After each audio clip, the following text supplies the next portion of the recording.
देखिए, बहुत सारे लोग सोचते हैं यार ये ज़िंदगी आखिर किस लिए हमें मिली है? तो देखिए ये ज़िंदगी जो है श्रेष्ठ करने के लिए, श्रेष्ठ बनने के लिए और श्रेष्ठ पाने के लिए मिली है। तो इसकी कोशिश में लग जाइए आज से, अभी से और लगे तो आप होंगे ही लेकिन पूरे तन, मन, धन से आज से लग जाइए, ठीक है? नमस्कार दोस्तों, आज के वीडियो में करेंगे हम 10 अगस्त के सभी महत्वपूर्ण करंट अफेयर पे। देखिए आज की वीडियो में टोटल हम 12 मोस्ट इंपॉर्टेंट प्रश्नों पे चर्चा करेंगे और साथ में इनसे जुड़े जितने भी स्पेशल फैक्ट होंगे उन पर पूरी डिटेल में चर्चा करेंगे। तो शुरू से लास्ट तक वीडियो में रहिए और इस वीडियो को पूरा देखने के बाद आप इसकी पीडीएफ फाइल भी डाउनलोड कर सकते हैं। साथ में 2018, 2019 और 2020 के सारे पीडीएफ जो है आप फ्री में डाउनलोड कर सकते हैं। नीचे डिस्क्रिप्शन बॉक्स में लिंक दी गई है और जो लोग नए चैनल को सब्सक्राइब करके बेल आइकन जरूर प्रेस कर देंगे और वीडियो को लाइक और शेयर भी कर दीजिएगा। देखिए आज के करंट अफेयर का पहला प्रश्न है कि गो फर्स्ट एयरलाइन कंपनी ने हाल ही में ओलंपिक में पदक जीतने वाले खिलाड़ियों को कितने साल तक फ्री हवाई सफर देने की घोषणा की है? तो देखिए जो गो एयरलाइन है ये जो है 5 साल तक जो है फ्री में हवाई सफर देने की जो है मतलब इसने पेशकश की है ओलंपिक पदक विजेताओं को। देखिए भारत ने ओलंपिक में अभी हाल ही में टोटल 7 पदक जीते थे, जिसमें एक गोल्ड मेडल, 2 सिल्वर और 4 ब्रॉन्ज यानी कि कांस्य पदक शामिल थे। देखिए जो घरेलू एयरलाइन कंपनी है गो फर्स्ट, जो कि पहले गो एयरलाइन के नाम से जानी जाती थी, ठीक है? तो इसने अभी हाल ही में टोक्यो ओलंपिक 2020 में मेडल जीतने वाले इन सभी सातों खिलाड़ियों के लिए 5 साल तक फ्री में सफ़र की पेशकश की है। अब ये सभी जो है 2025 तक फ्री में जो है जो नेशनल और इंटरनेशनल यात्राएं हैं ये फ्री में कर सकेंगे, वो भी जो एक बिजनेस क्लास होता है ना, बिजनेस क्लास में कर सकेंगे। तो इतनी सुविधा दी है इसने। और दूसरा प्रश्न है कि विश्व आदिवासी दिवस यानी कि वर्ल्ड ट्राइब डे कब मनाया जाता है? तो देखिए विश्व आदिवासी दिवस, जिसको मूल निवासी दिवस भी कहते हैं, ये 9 अगस्त को हर साल मनाया जाता है। और देखिए जो आपका विश्व आदिवासी दिवस है या फिर मूल निवासी दिवस है, ये 9 अगस्त 1994 को जेनेवा में, स्विट्जरलैंड स्विट्जरलैंड में ये प्लेस स्थित है, जेनेवा, ठीक है? तो स्विट्जरलैंड के जेनेवा में पहली बार मनाया गया था। और जो आपका विश्व आदिवासी दिवस 2021 है, इसकी थीम है किसी को पीछे नहीं छोड़ना, स्वदेशी लोग और एक नए सामाजिक अनुबंध का आह्वान। तीसरा प्रश्न की हाल ही में किस राज्य सरकार ने हॉकी खिलाड़ी वंदना कटारिया को राज्य के बेटी बचाओ बेटी पढ़ाओ अभियान का ब्रांड एम्बेसडर बना दिया है? तो देखिए उत्तराखंड की सरकार ने घोषणा की है कि जो आपकी हॉकी प्लेयर वंदना कटारिया हैं, इनको जो है अब उत्तराखंड राज्य का बेटी बचाओ बेटी पढ़ाओ अभियान का ब्रांड एम्बेसडर अपॉइंट किया गया। देखिए जो आपकी वंदना कटारिया है, इनका नाम कहाँ से हाईलाइटेड हुआ है? टोक्यो ओलंपिक से। इन्होंने बहुत अच्छा परफॉर्म किया था। तो टोक्यो ओलंपिक में भारतीय महिला टीम की ये जो है सदस्य रहीं वंदना कटारिया। इनको जो है उत्तराखंड सरकार ने बेटी बचाओ बेटी पढ़ाओ का ब्रांड एम्बेसडर तो बनाया ही है, लेकिन इनको साथ में 25 लाख रुपए का इनाम भी दिया है और इनको महिला सशक्तिकरण अभियान का भी ब्रांड एम्बेसडर बनाया है, ठीक है? तो 25 लाख रुपए मिला इनको। बेटी बचाओ बेटी पढ़ाओ अभियान का ब्रांड एम्बेसडर बनाया गया, साथ में महिला सशक्तिकरण अभियान का ब्रांड एम्बेसडर बनाया गया उत्तराखंड में। किसको? वंदना कटारिया को। और उत्तराखंड की बात करें तो देखिए उत्तराखंड की राज्यपाल है बेबी रानी मौर्य और उत्तराखंड के चीफ मिनिस्टर हैं पुष्कर सिंह धामी और उत्तराखंड की पॉपुलेशन कितनी है? 1.01 करोड़। चौथा प्रश्न है कि किस तिथि को नागासाकी दिवस मनाया जाता है? तो देखिए नागासाकी दिवस को हम 9 अगस्त को मनाते हैं। इसके पहले मैंने आपको बताया था 6 अगस्त को हमने हिरोशिमा दिवस मनाया था, ठीक है? तो देखिए अमेरिका ने जो है जापान पर बम गिराया था, 2 बम, लिटिल बॉय और फैट मैन, ठीक है? तो इन्हीं से जुड़ी ये कहानी है जिसको मैंने आपको 7 तारीख की वीडियो में डिटेल में बताया था। देखिए आप 7 अगस्त का वीडियो देख लीजिएगा, वहाँ पे आपको हिरोशिमा दिवस के बारे में बहुत ही डिटेल में पूरी जानकारी मिल जाएगी। आज हम बात करेंगे नागासाकी दिवस के बारे में। देखिए जापान हर साल 9 अगस्त को नागासाकी दिवस के रूप में मनाता है। देखिए 9 अगस्त 1945 को अमेरिका ने जापान के नागासाकी पर परमाणु बम गिराया था और इस बम ने बहुत बड़ी तबाही मचा दी थी। देखिए बम के डिज़ाइन के कारण इसका कोड नाम फैट मैन रखा गया था, क्योंकि इसका आकार चौड़ा यानी कि वाइड और गोल था, ठीक है? यानी कि राउंड था। कुछ इस प्रकार से ये बम दिखता था जिसका नाम क्या था? Fat man. और इसके पहले मैंने आपको बताया था 7 तारीख की वीडियो में कि जो आपका 6 अगस्त 1945 का दिन था, ठीक है?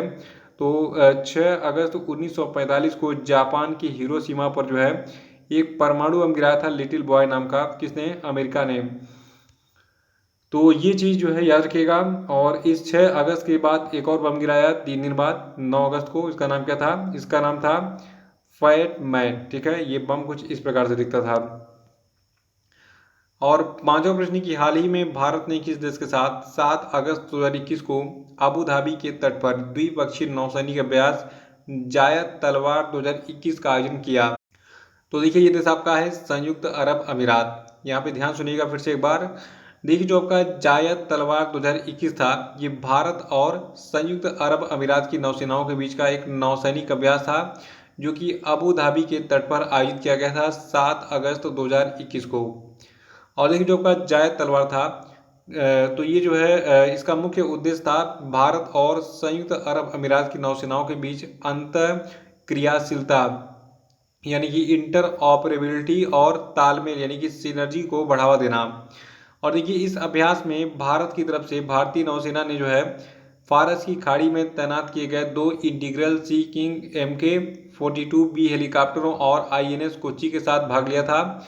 और संयुक्त अरब अमीरात जो है इसके तरफ से संयुक्त अरब अमीरात अल-दफा और एक बेयूना श्रेणी निर्देशित मिसाइल कार्वेट और एक AS-565B पैंथर हेलीकॉप्टर ने भाग लिया था। तो इसको याद रखिएगा। देखिए यहाँ जो सबसे खास बात है, प्लेस याद रखना है। और याद रखना है कि जायद तलवार जो है क्या है, भारत और संयुक्त अरब अमीरात की नौसेनाओं के बीच का एक नौसैनिक अभ्यास है, जो कि 7 अगस्त 2021 को अबू धाबी में आयोजित किया गया था। इतना याद रखिएगा, यही एग्जाम में पूछा जाएगा। बाकी एक्स्ट्रा जानकारी बस याद करने के लिए है। छठवां प्रश्न की, केंद्र सरकार ने कैबिनेट सचिव राजीव गौबा के कार्यकाल को कितने साल के लिए बढ़ा दिया है? तो देखिए अब राजीव गौबा का नाम आपको 1 साल के लिए और याद रखना पड़ेगा, क्योंकि इनका कार्यकाल 1 साल के लिए बढ़ गया है। अगर परीक्षा में पूछा जाए कि वर्तमान में कैबिनेट सेक्रेटरी यानी कि कैबिनेट सचिव कौन है केंद्र सरकार के, तो ये हैं आपके राजीव गौबा। देखिए गौबा को अगस्त 2019 में 2 साल के लिए भारत के शीर्ष नौकरशाही पद कैबिनेट सचिव के पद पर अपॉइंट किया गया था। इनका कार्यकाल 30 अगस्त 2021 को समाप्त होना था, लेकिन अब ये 1 साल तक और काम करेंगे। ठीक है, यानी कि ये अगले साल 30 अगस्त 2022 तक अपने पद पर बने रहेंगे। सातवां प्रश्न की, ऑस्ट्रेलिया के कौन से गेंदबाज T20 अंतर्राष्ट्रीय क्रिकेट में डेब्यू पर हैट्रिक लेने वाले पहले खिलाड़ी बन गए हैं? तो देखिए ऑस्ट्रेलिया के जो आपके नाथन एलिस हैं, ये T20 अंतर्राष्ट्रीय क्रिकेट में डेब्यू पर हैट्रिक लेने वाले दुनिया के पहले खिलाड़ी बन गए हैं। देखिए जो आपका T20 अंतर्राष्ट्रीय मैच है, इसमें हैट्रिक तो बहुत सारे लोगों ने लिया है, लेकिन डेब्यू मैच की बात हो रही है, यानी कि अपने पहले ही मैच में जिसने डेब्यू किया और हैट्रिक भी लगा दिया विकेट का, तो ये व्यक्ति कौन है? नाथन एलिस हैं, जो कि एक ऑस्ट्रेलियन बॉलर यानी कि गेंदबाज हैं। आइए पूरी स्टोरी थोड़ी सी हम पढ़ के जान लेते हैं कौन क्या कहानी है। देखिए अभी हाल ही में ऑस्ट्रेलिया के तेज गेंदबाज नाथन एलिस ने बांग्लादेश के खिलाफ तीसरे T20 मैच में अपना डेब्यू किया था। और इसी मैच में जो आपके नाथन एलिस हैं, इन्होंने हैट्रिक विकेट लिए थे। और वे जो है T20 अंतर्राष्ट्रीय क्रिकेट में डेब्यू पर हैट्रिक लगाने वाले पहले खिलाड़ी भी बन गए।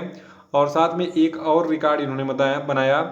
देखिए T20 अंतर्राष्ट्रीय मैच में पारी की अंतिम 3 गेंदों पर, यानी कि अगर कोई क्रिकेट मैच चल रहा है तो उसके आखिरी ओवर के आखिरी 3 गेंदों पर हैट्रिक विकेट लेने वाले ये पहले खिलाड़ी भी बन गए हैं।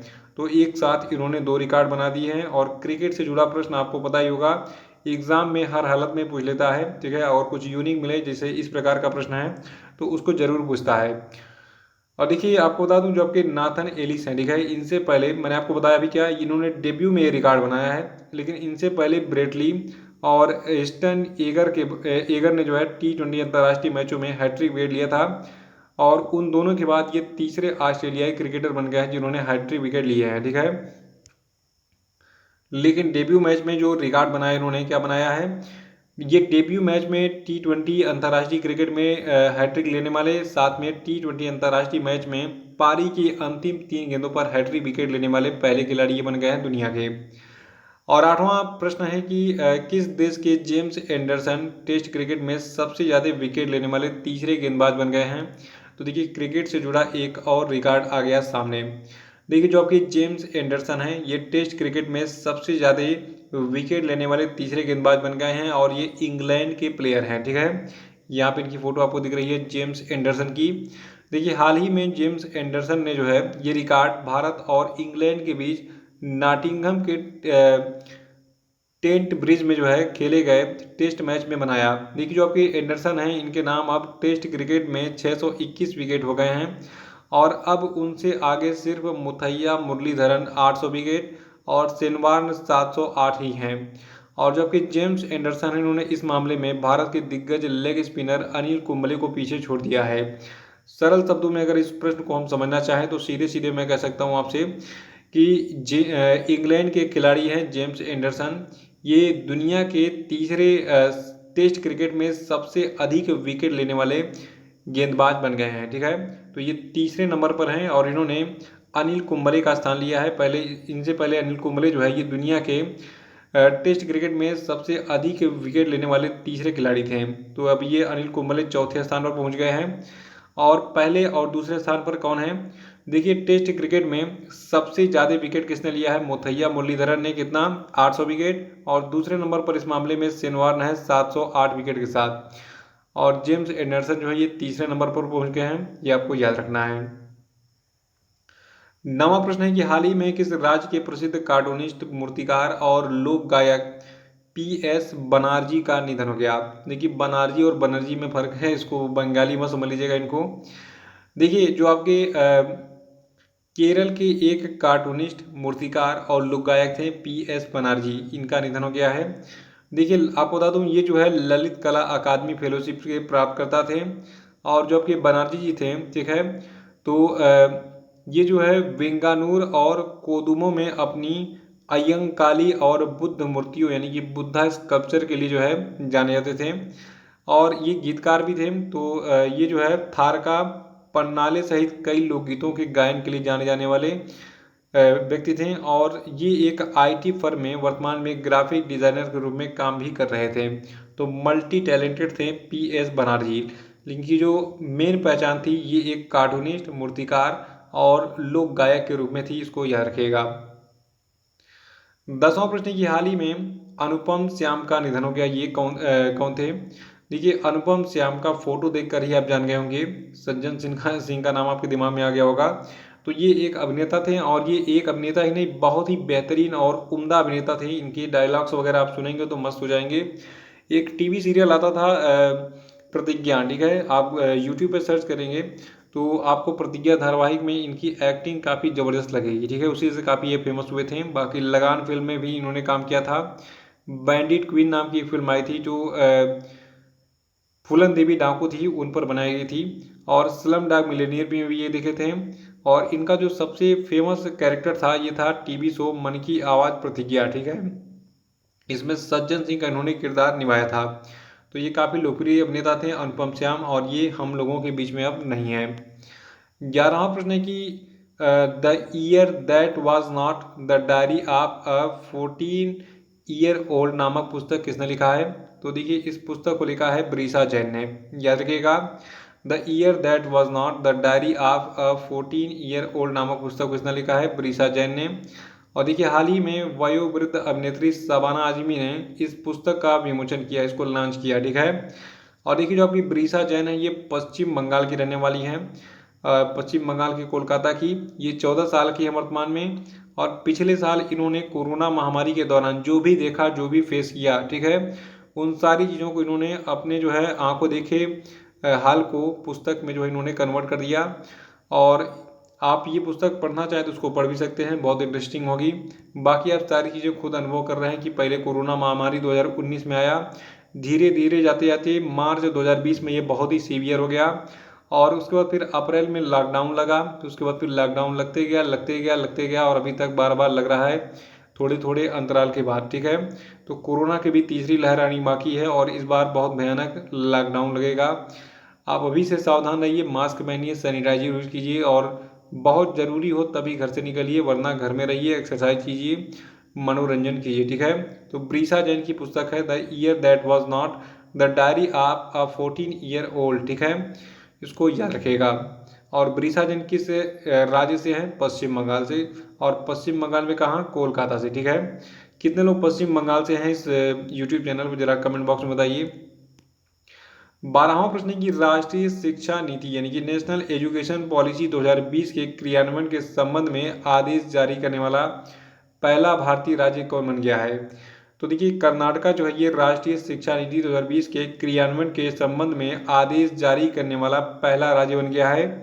और देखिए अभी हाल ही में कर्नाटक में वर्तमान शैक्षणिक वर्ष 2021-22 से NEP यानी कि नेशनल एजुकेशन पॉलिसी 2020 के कार्यान्वयन पर जो है एक आदेश जारी किया गया है। और राष्ट्रीय शिक्षा नीति 2020 क्या है आपको पता ही है, नहीं बताया तो उसको गूगल पे सर्च कीजिए, पूरे डिटेल में पढ़ लीजिएगा क्योंकि बहुत लंबा है, नहीं तो मैं आपको बता देता पूरे डिटेल में इस वीडियो में, ठीक है। और देखिए कर्नाटका राज्य की बात करें तो यहाँ के अभी हाल ही में नए मुख्यमंत्री बने हैं बसवराज एस बोम्मई, और राज्यपाल कौन है? थावरचंद गहलोत, और राजधानी क्या है? बेंगलुरु है। तो ये थे आपके आज के सभी महत्वपूर्ण करंट अफेयर। और हम बात कर लेते हैं आज के सभी क्वेश्चन अपडेट में। देखिए आज के क्वेश्चन का पहला प्रश्न है कि भारत में हर साल किस तिथि को अगस्त क्रांति दिवस के रूप में मनाया जाता है, बताइए। दूसरा कि हाल ही में किस एकल खुराक वाले कोविड-19 वैक्सीन को भारत में आपातकालीन उपयोग के लिए मंजूरी दी गई है, बताइए। और तीसरा प्रश्न है कि वर्तमान में भारत के केंद्रीय कानून और न्याय मंत्री कौन है, इनका नाम बताइए। चौथा प्रश्न है कि अगस्त 2021 में आपदा प्रतिरोधी बुनियादी ढांचे के लिए गठबंधन का नया सदस्य कौन बना, बताइए। और पांचवा प्रश्न आपके लिए कि हाल ही में किस देश ने अपने सभी समुद्री राष्ट्रीय उद्यानों से कोरल यानी कि मूंगे को नुकसान पहुंचाने वाले रासायनों से युक्त सनस्क्रीन जो है प्रतिबंध लगा दिया है, बताइए। और अब हम बात करेंगे कल के पूछे गए सभी क्वेश्चन अपडेट के सही उत्तरों की। का पहला प्रश्न था कि हाल ही में किस देश के मंगदेचु जल विद्युत परियोजना को ब्रुनेल मेडल से सम्मानित किया गया है? तो देखिए ये परियोजना भूटान की है। और दूसरा था कि अगस्त 2021 महीने में किस राज्य में पानी माह या फिर जल माह शुरू किया गया? तो देखिए इसको लद्दाख में शुरू किया गया है। और तीसरा था कि किस राज्य के पहलवान लाभांशु शर्मा ने केसरी कुश्ती दंगल 2021 में भारत केसरी पुरस्कार 2021 जीता है? तो देखिए लाभांशु शर्मा जो है ये उत्तराखंड से बिलोंग करते हैं। और चौथा था कि नीरज चोपड़ा ने किस प्रतियोगिता में टोक्यो ओलंपिक में स्वर्ण पदक जीता? तो देखिए नीरज चोपड़ा ने जो है भाला फेंक प्रतियोगिता में स्वर्ण पदक जीता हाल ही में। पांचवा था कि टोक्यो ओलंपिक 2020 में बजरंग पुनिया ने कौन सा पदक जीता? तो इन्होंने कांस्य पदक जीता। और इसी प्रश्न के साथ ये वीडियो समाप्त होता है। जय हिंद, जय भारत।